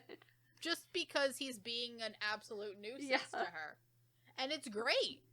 This like that is the Card has like the absolute perfect dynamic Perfect. for a co-ed group. Oh, absolutely. It's very sibling-like, which is Yeah. It is. good. That's what you really gotta get with co-ed groups, is you gotta get, like, not saying that. or this maybe girl just being groups able to in put all- general. If you want it to be successful, Fair. make it sibling-like, but a good But, like, sibling-like. it is almost easier for, like, seemingly like a single-gendered group is like, with training and everything, you're able to put them in a dorm. There's like a forced camaraderie there. Card, there's obviously the added dynamics of also, I believe, a co-ed group usually is gonna have to be older. Yeah, Because it's like, they're gonna live to be... like Card is just Card like was grown adults. I mean, yeah, the Yeah, and girls they were are grown in Card are adults when our they age, debuted. and then the boys are actually my cousin's age. They're like 4 Yeah, years they're a older, little so there's older. there's already yeah, a they're split like in 1 to 2 years older. There's like a split in age, but like Yeah. they're all roughly the same age. yeah. But they were all adults when they debuted. That's true. I mean, So, Selma like, was I in think that's- April. Someone Someone was went in through April, an and she entire looked- career trajectory before she ended up in. I think it was Someone like was what like a one just a debut, and then she comeback. dipped because she was Just just a like debut. not for me. Well, she because first went she- on Kara Project, came second place in Kara Project, so almost was in Kara, and then went into April for a hot second, and then left April. Realized April was not a good fit for her because it wasn't, and she looked very Before all of that, uncomfortable. in the Can we Epic imagine High Car- Born Hater music video. was in that too. Speaking of Epic Forgot about High, that. So I'm a busy person and before also Card. here's the thing about Card. To go back to our previous story, Card already done with military service. Yeah. Because there's only Everyone one that You member. only had a one One person person. they had to JSEF. worry that Only for, JSEF. yeah. And no one's upset with. No one out here upset with BM. Nope. BM's from the Because he States, he's a state. and the BM, girls are very well, American. girls. Very, but like the best kind of American. In the like most like harmless way they could be Yeah. an American. Like a big, like muscly teddy bear. He's like seems he's like. that big himbo energy. He got BM. himbo energy. What does himbo BM stand has him. for? I feel like I've heard the term It's a before, male- but It's a, if Himbo. you're like a really stupid, like muscly guy, but you have like really the best intentions, but you're just kind of a best little inten- stupid. It's a male. Okay, that makes bimbo. sense. Yeah. It's because I've heard the essentially a term, male but I'm like, bimbo. what does that mean? It's BM. Just look at BM, and that's a That's a hip And it's hop. like most of the time they're like your big like gym bros, but they're like your wholesome gym But, bros like, because they're just kind of the they're a gym little bros stupid. that like will help the gym bros that are also just gonna be like, hey man, not cool being sexist. Yeah. Like the gym bros Like that in are like like, a like a walk good you way. to your car, gym bro. I mean, BM has always given me frat bro vibes, but like frat bro that will Again, walk you home. Yes, like good If you're intention drunk. frat bro. Like good intention frat Yes. bro. Yeah. You know what else gives us? We say Icon gives that energy. Icon very much gives that energy. Yeah. Mm-hmm. Icon are the frat bros that would walk you to your car at the end of the night. Yes. Oh yeah. Like if, you know, the K-pop weirdly full of frat boys. Honestly. Or frat like boy personalities, yeah. maybe. Frat adjacent. Yeah. But yeah, no, this just seemed like a disaster, and it was probably better. It already was. It was set up for failure as soon as Yeah. this one girl is essentially the person running the company and funding the group to begin with. So Yeah. That was just not a good situation. Point of this And I group, feel like and this that's a kind of bad led idea. to a push to be like, we got to get our groups to get along, or else it's gonna blow up in our face. Kind of. Again, I think that mantra. old K-pop, first-gen K-pop, is some of the messiest K-pop, and that's because no one knew what the fuck they were doing. That is true. Once you start something, that's why. That is Because true. There's no clear... There's no... Like, look at this. You had this in our previous example of, like, that's how you... These are the mistakes that happen that cause you to put processes in place of, like, no, we can't have our idols skip military. Can you imagine if like nothing happened to that guy? No idol would ever go into the military again. Oh, yeah. It'd be like Or a even company or policy. not just idols, other celebrities, politicians' kids, you name it. Exactly. It would just be a Other rich massive people's loophole. kids, forget it. It'd be a free for all. They Yeah, had to it'd put be the foot insane. down somewhere. Yep, yep. And he Exactly. became the scapegoat. And look at Sharp. Like, really, you cannot allow these girls or guys to fist fight. Or run the show, really, just because Or run daddy's the funding your show. group. Oh yeah. You don't really get like this is also partially where you get the fact of just like I don't think companies are like for as Like much there as has idols like come there from is rich obviously families, nepotism, but there isn't blatant their like nepotism is not nepotism like that. anymore. I mean, the Like- closest we got for blatant nepotism is Sunny in It's Girls' Sunny, but Generation, that's and not she even hasn't. that- it's not she even hasn't that bad. publicly Didn't caused run shit. Girls' Generation. She- It's not she's- even that no. bad, yeah. Yeah, she hasn't publicly caused Absolutely not. shit. She doesn't. And like there aren't yeah. a lot of K-pop idols that are from rich families. One, for the most part, we don't know who their families are, and two, they are not. Very few companies have like focal points of their group, Yeah. and that usually is based on like talent and who is the most popular member, and not so much on, hey, my family funded this, so I am the star. Yeah. Yeah, and at a certain point, it comes down to we need a group that's like gonna work well together. It can't be a whole like I just am the only one that wants to be a star scenario. Exactly, Mhm. and I can't beat the people that want. And you that can't are, be like- actively sabotaging your own group because you are jealous. No, Yeah, not really. it doesn't work out well. Jealousy isn't prey No. on anyone, so Yep. So I think we've reached the end of this experiment. that We've was a reached fun the end of experiment. the whole iceberg. Well, fun in theory, I guess. Fun, yeah, fun at points. Yep. Fun at points. less it was fun at others. interesting to learn about all these scandals in more Yeah, depth. are there any there. like life lessons we learned? Any takeaways? Be a anything good at all. person in general. Don't Just scam be a people. good person, please. Don't be harm nice. others. Don't abuse power. Pay your employees. Really, just everything relating to don't be an asshole. Fair enough. call out people where But it's also- needed, but also make sure you fully understand a But situation also, like, we with the can't facts. just jump to conclusions. Yeah, you immediately. can't just Exactly. jump to conclusions. Call 'cause- people out and Yeah. educate, but don't. Also, form yeah, don't a be an multi- asshole about it either. Really. And And don't also, spread don't rumors, because form a rumors can multi- kill people or Yeah. hurt them severely, if not that, And Yep. maybe don't start a massive multi-country conspiracy theory. That too. Off the assumptions with no proof. With that you literally somehow with have. really so much proof against the assumptions that you're Really making. so much proof, yeah, against your. Yeah. Then again, yeah, so much has happened. But I think overall, And I think that's You just know. further proofs too that idols are human. If anything, humans are good, bad, ugly, messy, hopeful. Yeah. and also, I think this also proves that at the very least, there's so many scandals in this industry that many scandals that are seen as extremely impactful today Tomorrow will be a blip. Will be a blip on someone else's iceberg in 20 years when I don't know, I guess this trend will come back in my hypothetical future, whatever. But or tier ranking of bad scandals, or tier or ranking of something bad like things. that. All of this is just time will pass, things will be forgotten. We missed so many scandals that we thought about after we'd already put the iceberg out into the universe. Yep. And you know what? While recording, remembered all those scandals too. So and we talked about cults for even we're cults cults for a hot minute, very long time. We're also going to talk about cults more. Yeah. We will return to the cult conversation next year. We will also be talking about 2022 scandals next year. We will talk about all that. That will be a time. And also, think about this and, because, clearly a lot of people have made mistakes and then apologized and changed for them, too. And I'm think about how you were as, a child and a teenager, and if you have changed as a person or not. And it was, because I do think a lot of people are, genuinely capable of changing as a person. Since being either, a child or a teenager or even, a grown adult, people can grow and change and learn from mistakes that they've made. Better people. And people are going to make mistakes, even if they get older, and oftentimes it's not intentional, And also, weirdly, on the opposite side of that, I do also implore people that are very big K-pop fans that are, to a fault, don't be an apologist. Yeah. People that you can make mistakes, and they do deserve to hear not criticism of death threats or any of that, but if they do something wrong, they do need to be told that, and they should grow as people. Because they also do need to be told about it, or else they don't even have the opportunity to grow as a person. Or they could potentially make the same mistake again. And also, just remember that for as much as the persona comes across to you as their real selves, many of these people, there are people that will not change.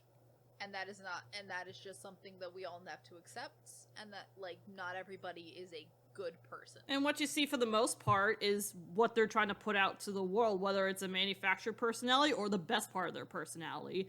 I mean, even to people in your own life, there are probably parts of yourself you hide from others because you don't want others to know about you being sad or the bad parts or the sad parts of yourself. We all kind of, as BTS once did for their Map of the Soul thing, implied about having a persona for, Exactly. Yeah. And again, it is okay for you to look at the people that don't change or do something particularly heinous, and it is not a problem with you that this person did that, and you can let it go. You do not have to defend them forever. I think a great person that good to let them go. Yeah, I think a great example of that is Kayla. You literally thrown out what that asshole's face. I throw out multiple burning sun people. Yeah. I mean, that's why I think it's a fair way to be I'm letting you go, bitch. You did something I do not agree with at all. Morally wrong. Goodbye. You're not a bad person for liking and biasing a person that you had no idea was a bad person. Exactly. Thank you for joining us on this 8-month-long journey that we have had now. Yeah, that's wild. And there's still more things to look forward to in the future. I'm working on a couple projects, at least, that are going to be released at some point this year, towards the end of the year. So I'm excited for that. Hopefully people will watch it, but we're going to hit big 4 company reviews very soon. So those will also be coming. That will be exciting. That's coming. That is exciting. We have more random videos. We're reading books. We're doing games. We're doing so much. So that has been Tier 8 of the Scandal Iceberg. We are available on all major podcasting platforms like Apple Podcasts and Spotify, and we also have a YouTube channel where we post all of our episodes along with occasional clip videos as well. And with that, we will see you guys in the next episode. Bye! Bye! Bye!